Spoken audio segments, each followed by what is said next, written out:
A note before this episode of True Crime Conversations. The following interview contains discussions of physical and emotional abuse, drug use, and the recounting of traumatic events. Listener discretion is advised.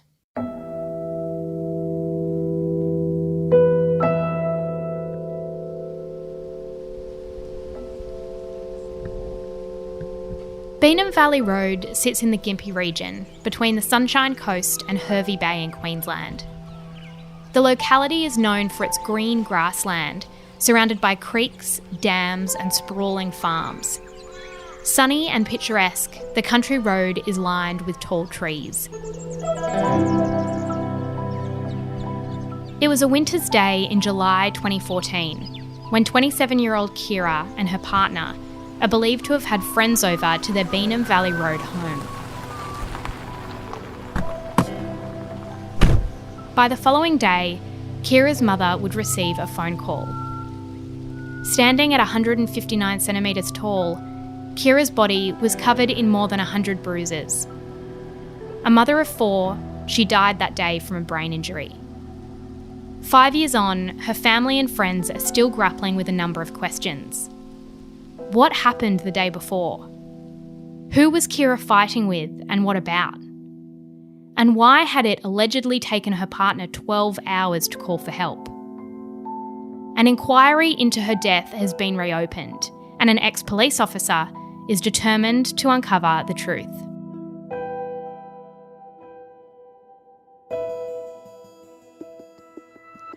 I'm Jessie Stevens, and this is True Crime Conversations, a Mamma Mia podcast exploring the world's most notorious crimes by speaking to the people who know the most about them. In this episode, I'm speaking with Jamie Pultz, an ex-cop and co-host of the podcast Beenham Valley Road. Beenham Valley Road is a true crime podcast taking a look into the tragic murder of 27-year-old Kirra McLoughlin from Woolvie, Queensland. Jamie is one of the 2 ex-police officers who hosted the podcast. But more than that, Jamie actually met Kirra before the events that led to her death. So you actually met Kirra McLoughlin. What was that encounter like?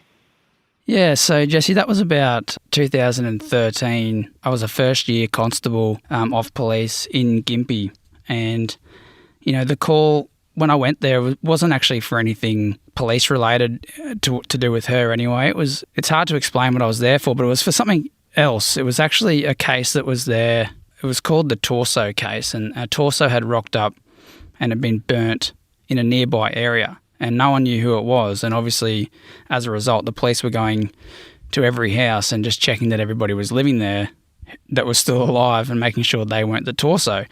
And so as a result, I went to Kirra's house and I knocked on the door, and that's when I first met her. So that interaction was just a normal interaction. It was just a everyday job. And when I met her, she had 4 little kids. She was 27. She was nice. I could relate to her in that way. But it was the second call for a domestic violence incident, which I can't go into too much details for legal reasons, but that was the one that really stuck with me because 6 months later or so, she was dead. And I guess that sort of plays in your mind that, did you do everything right, or what could we have done? Or I guess, your brain plays tricks on you. And did you meet her alongside her partner at the time? I met her the first time I was there. That was not to do with them. He was there. And, it was like 8 o'clock in the morning, I'm pretty sure, and he had a beer and it was a bit rough and just gave me that impression. I don't really need to say any more. You kind of know what I'm talking about. But that kind of a guy, been in trouble before and had a pretty big rap sheet. I didn't really speak to him too much though, but my partner at the time when I was doing the podcast with Tom, he had actually interviewed him for a few offences and knew him and was at the crime scene, and he was involved in that way. But I didn't actually have to do anything with him apart from meeting him once. And the next time you heard Kirra's name was in quite different circumstances. What had happened to Kirra when you heard that again? Well, I was in the police station. I remember it very clearly, and someone popped up. I wasn't working it that day, and I remember coming back into work and someone had said, "Oh, Kirra McLoughlin died." And, they discussed a little bit about it, how it was sus and she'd been beaten. And I remember just sinking into the chair and just my heart dropped because it was the first time. I mean, I'd been to a few dead bodies already. My second shift was a dead body, and you come across them quite a lot, and domestic violences. But this is the first time that I had attended a job for a domestic violence, and this person had quite likely died as a result of domestic violence. That hasn't been proven, but that's where I'm thinking it went. And it really hit me because I thought, well, this is very serious, like what we deal with, the conversations we have with people as we're attending these jobs, the consequences are massive. They're life-changing, they're life-threatening. It's hard to put into words, really. And what was the cause of Kirra's death? It was catastrophic head injuries was the cause of her death. Basically, she was beaten to death. The pathologist doing the autopsy noted 105 bruises on Kirra's body. So that's a fair bit of damage. And the ultimate cause of death was head injuries, and Alison, the mother, had to make the heart-wrenching decision to shut the life support off because there was actually, her words were, there was no brain activity left. The incident happened the day before. They were alone that night. Somewhere during that night, something's happened and she's been unconscious. And he waited like 12 hours to call ambulance. And by the time they got there, she was in a pretty bad way. They took her to Gympie, but they couldn't deal with what she had, so they flew her via helicopter to the Gold Coast University Hospital, where she died the next day. Really, we don't really know what happened. So going back to the day before, Kirra had people over to the house, didn't she? Yeah, so this was a matter of contention during the podcast. So to go back a little bit, when I was in the police, I remember hearing that there was some story of the sister of the guy I'm calling Jason, Kirra's partner, which is not his real name. There was a conversation about her having a fight with Kirra at that house, Beenham Valley Road. And we didn't really know. Going into this podcast, we had no idea. That was all we really knew, because I couldn't go back and look in the police data systems anymore, not being a cop. So what we did was we went to Alison and we asked her what she knew had happened. And she thought there was a gathering there of a few people. And throughout the podcast, we learnt that it was Jason's sister Tamika, who came on the podcast, Jason's nephew and Tamika's nephew, Tamika's 2-year-old, and at some point her mum was there. Jason and Tamika's mum was there in the afternoon for a little bit, and Kirra. And they were having drinks and they were playing music. But the part where this gets murky is that the neighbours don't agree with that. They didn't see people, they didn't hear music. They can hear and see things because noise does travel in those sort of rural places, but that's what the narrative we were given. And at some point though, around about 9 o'clock, they all left, including Jason, because Tamika, by her own admissions, had a fight with Kirra. And it was about something silly. They were drinking and it got out of hand and they were throwing tyre chains and throwing cans of paint, and it was pretty nasty. And Tamika says that she hit her about 4 times in total, at one point knocking her out. So Tamika does think, and she said on the record, that she thinks that she might have had something to do with her death, even though it's probably not likely, but that's what she told us happened. And they all left the house. The mum picked them all up, leaving Kirra alone. But at some point, when everyone had left the house, Jason said, "I need to go back." Kirra's called to say that she's going to take all her pills, kill herself basically. So the brother, Nakota, drove Jason back to the house, and I spoke to Nakota and he said that happened. He saw him walk up. He saw Kirra there though, so she was alive at that point. After that, the other neighbour heard an argument and heard someone on the phone, Jason, saying, "I effed up. I don't know what to do." And then they heard a car arrive. It was silent after that. The next morning, both neighbours on both sides saw a white car at around about 8 o'clock in the morning at Kirra's house, with a man and a woman getting out of the car, and walking to the house. I was just going to ask, the day before when that fight broke out, and allegedly there were people over, and Jason's sister, as you say, in her own words, had a physical fight with Kirra. Does it look like there was alcohol or drugs involved at that time? Yeah, so Jessie, who is Tamika's niece, I also spoke to, said that Kirra was drunk. That's what she said. She was drunk. She didn't drink very often, so she was quite intoxicated. Tamika had said in episode 3 or 4 that they had all decided to take a sugar pill, which people who have known Jason said that's absolute crap because he knows what a drug is and he's not going to fall for a sugar pill. So I'm kind of thinking that maybe they gave Kirra a sugar pill because there was no drugs found in her system as far as I'm aware from the toxicology report. But maybe they had the real drug and maybe Kirra had a sugar pill. But there was definitely alcohol involved, and I don't know about the others. They certainly have a rap sheet for drug use, so yeah.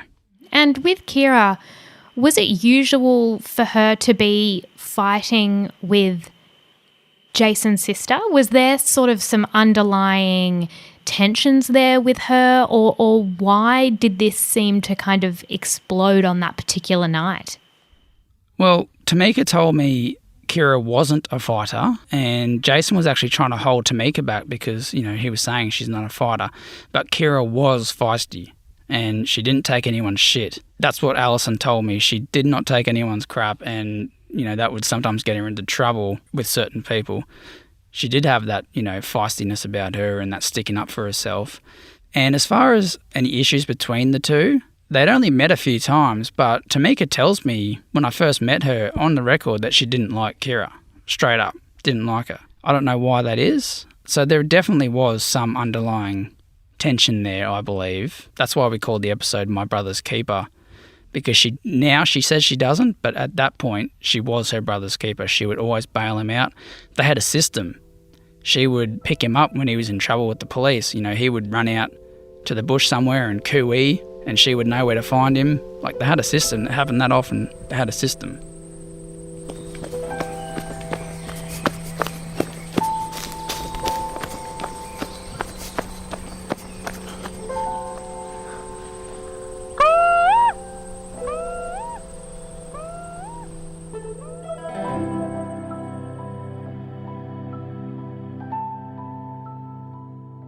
And you say that Jason had quite the record. What did that record look like, and do we know much about the relationship he'd had with Kirra up until that point? He had a record of domestic violence, and I know, and there was also drugs there and maybe a few other things. I'm not 100% certain of them, but definitely domestic violence charges. I know he'd been in prison, you know, for that. There was one time where he did go to jail for an offence of domestic violence for contravening a domestic violence protection order, and Kirra was the aggrieved in that order. So I know that happened definitely once, and I'm not sure exactly the circumstances around that. I can't access all the information. He definitely did have other history with other things. He is incarcerated at the moment for a number of other offences relating to another female that he met after Kirra. In relation to Kirra's relationship with him, it's quite murky and it's a turbulent relationship. So what happened was Jason was in a de facto relationship with another lady who I also interviewed, Katie. They had a domestic violence relationship. It was, listening to Katie's story was horrendous, what she went through with Jason. And they lived nearby. They lived in Wolvi, the same community as Kirra.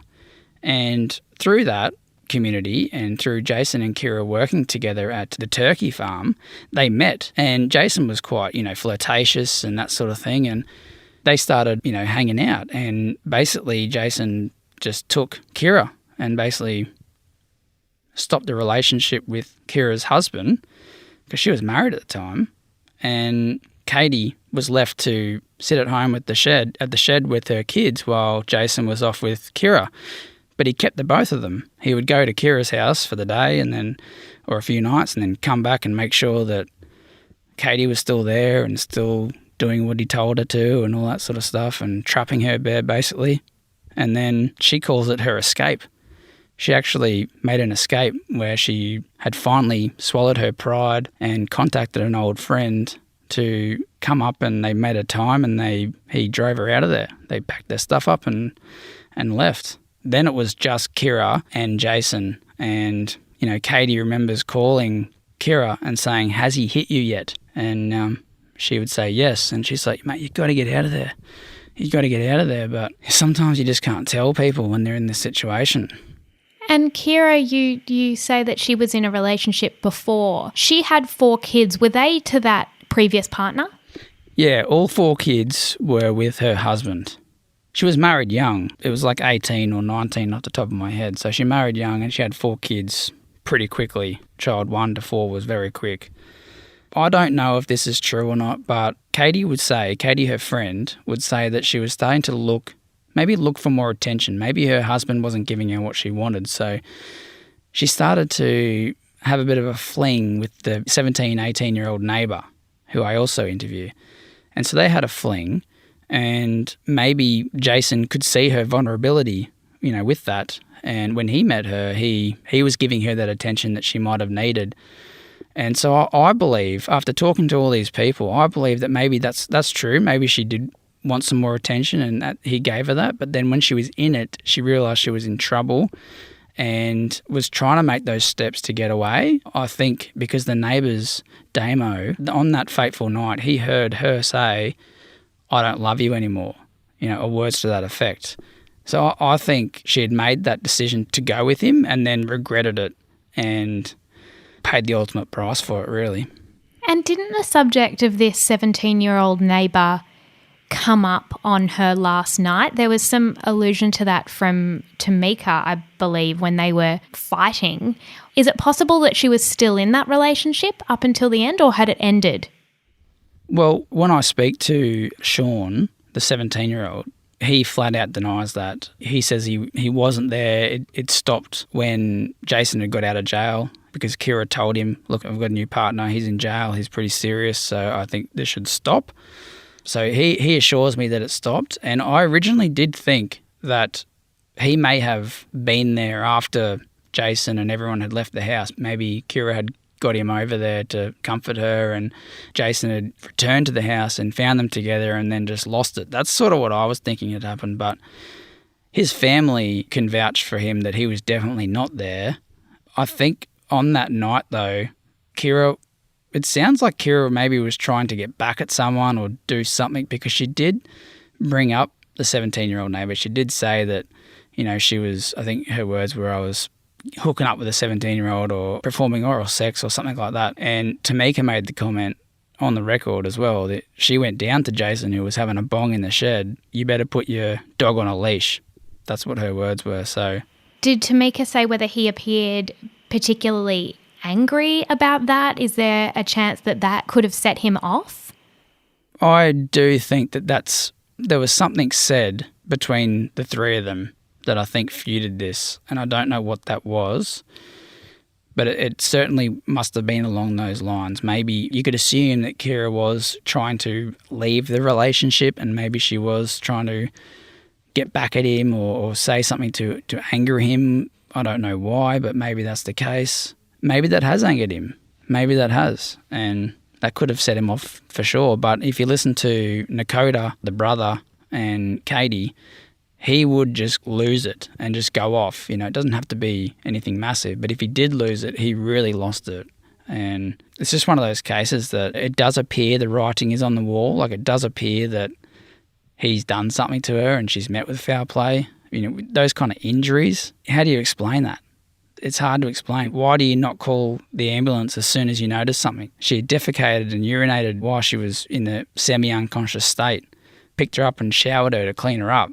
And then he called Nakota at about 8 a.m. the next day to say, "What do I do?" And he said, "Mate, call an effing ambulance. I'm not a doctor." And he didn't. He waited till about 2 p.m. So you put those dots together and you sort of think, well, she's obviously met with foul play, but it mustn't be that clear because he hasn't been charged with anything. So, was he formally interviewed by the police? Yeah, I believe so, and so was Tamika. But that's the thing. What they tell me, what Tamika and everyone has told me on the podcast might be different to what they told police. They could lie through their teeth to the police and there was no evidence, there's no CCTV or fingerprints or anything like that. Well, not that fingerprints would do anything because it only proves that they lived together, but there was no direct evidence apart from her injuries that would tie him to it. So I guess if he lied about it or Tamika lied about it, then it's kind of hard for them to prove beyond a reasonable doubt. If you've got on the record that Tamika is saying that she had a physical fight with Kirra where she did hit her head, and it sounds quite serious, and then the next day Kirra has died of a brain injury, is that not, from someone who might not know the intricacies of the case, you would think that Tamika would be a clear suspect. Was she ever a suspect? I don't know if she was ever labelled a suspect, but she was definitely interviewed and definitely gave a statement, and she was definitely on their radar. But I don't think, I'm not a medical expert, but I don't think, I mean, it certainly could have contributed to it 100%, but I don't 100% know that that's the truth, that what happened, because when I spoke to Jessie, Tamika's niece, she doesn't remember, and she was there, and she claims that she was sober, and she doesn't remember Tamika hitting her with a closed fist. She remembers her pushing her a few times, but she definitely does not remember Tamika punching her with a closed fist up to 4 times. So I don't know whether Tamika's been told that by Jason. That's certainly a theory that's been thrown around, that, you know, Tamika's been told that while she was drunk and intoxicated, that you had a fight with Kirra, you punched her, you know, you did this, you did that. That's what I mean with this case. Like, yeah, you got one person saying I did this, but then you got a person who's sober and doesn't have much to do with the family anymore saying that, no, I was there and that didn't happen. So it's really hard to know what's the truth here. And what's Tamika's relationship with her brother like now? She says it's non-existent. She cut ties with him. And, you know, I tend to believe her on that because she did meet us and she did provide us a lot of information. She gave us documents and, you know, she came on the record, despite what you think of her and what other people might think of her, to come on the record and put all that out there and for hundreds of thousands of people to hear, it's pretty ballsy. So I tend to believe her when she says that she doesn't have anything to do with him and doesn't want anything to do with him. It's really hard to, because she's sort of not responding to me anymore, so I don't know where she stands with it. On the podcast, did she have a theory about what happened to Kirra? As someone who knew her brother as well as she did and knew the dynamic of their relationship, does she have a theory about what caused Kirra's death? Yes, she does, because she was told by someone he told. I don't know how much you can play on the air here, but what happened was Tamika became friends with Jason's next girlfriend after Kirra. I called her Sally. That's not her real name. She lives interstate. But Jason and Sally hooked up over Facebook. And they had a very bad relationship. And allegedly that's why he's in prison now for stuff that happened to her. She refused to speak to me on the record, but she did give me text messages and was happy for me to read them out. She told me, and she told Tamika, this is not your crime. He broke down and confessed to me what happened one day, and this is what he said happened. And allegedly, he repeatedly smashed her head against the bathroom floor. And with that kind of, I suppose it's not clear evidence because it's via sort of a secondary source, but is that enough for the police to sort of look more closely? Because clearly this wasn't an accident. This is someone who's died as a result of foul play, and there's now been a coronial inquest opened, hasn't there? Yeah, they're yet to announce a date, but yes, they have said that they would be doing a coronial inquest into it. So I would assume that that would ruffle some feathers and shake the trees a bit. Because, yeah, I agree, it is secondary, but when you put all those links together, it certainly strengthens a case. And I believe Sally has told the police that. But again, I think it comes down to he says, she says, you know, that old saying, if they're the only two present and he denies it, but she says it happens. But yeah, I read that out on the podcast, actually. I debated whether I should or shouldn't, but I did because it is important. And well, that's what Tamika's theory was. She tends to believe that that's what's happened, that he's become enraged about something and just lost it and just started smashing her head. And, you know, if you listen to Katie's interview in Watch the World Burn, a similar thing happened to her. The hairs went up on the back of my neck when I heard that. And what does Kirra's mother, Alison, think happened? You spoke to her extensively for the podcast and she's been really involved and supportive of the work because it's put Kirra back in the public's mind. Does she have a theory about what happened? Yeah, pretty much along those lines. She believes while they were alone together, he's become angry or enraged and he's beaten her to death, probably in the way that Sally describes. She has no doubt that that's what happened because she's seen behaviour from him. Kirra and her were quite close, but Kirra did keep this from her. And she looks back and she reflects on a few things that happened and a few little mannerisms and words that Kirra said, and she now puts it together in hindsight and thinks, yeah, she was trying to protect me from him because he did threaten Alison and he did threaten the family. That's the kind of guy he was. And she regrets it to this day, not talking more, but there was those little cues or little words and things that were said and done that maybe were more serious than came across to be. But she believes that wholeheartedly she died as a result of Jason. I want to follow up on Kirra's 4 kids. Where were they on that afternoon and night when there were allegedly people over at her house? Where were they? Well, thank God that they were not home. They were with Kirra's ex-husband and Alison at the same time because Alison didn't live in Queensland. She actually lived in New South Wales, and she came up because what she'd seen and heard from the ex-husband and from Kirra, she, as well as the ex-husband, were concerned about the kids being in the house with Jason. And so Alison, and she still talks about it this day, she sort of blames herself in a way, but her and the ex-husband were trying to get the kids back, and they actually, wrote to a solicitor who then contacted Kirra to say, look, while Jason's in the house, we're not giving the kids back because we don't believe he's safe. And Alison sort of blames herself for that. So Alison was with the ex-husband, with all 4 kids, while this, terrible night was occurring. Do we know who is looking after the kids now? Yeah, it's Kirra's ex-husband, who I haven't mentioned his name throughout the podcast because he's politely asked me not to, and he's refused to comment, and he's made it pretty well known to Alison that he doesn't want anything to do with it. He doesn't want the kids' names mentioned, and that's why you don't hear much of Kirra's story before she met up with Jason. Basically, my story starts 9 months before she died because I couldn't really go into their relationship. He didn't really want any part of it. So, finally, I want to know if with the information that you've compiled and you've found by speaking to neighbours and friends and family members, and now this coronial inquest opening, do you think that it's possible that Kirra's family will see justice for what happened to her? You know what? I actually do. And when I first finished the series, I didn't know what to think because I wanted to make that phone call to Alison to say, look, guess what? He's been charged. Or look, guess what? This has happened. But I couldn't do that, unfortunately.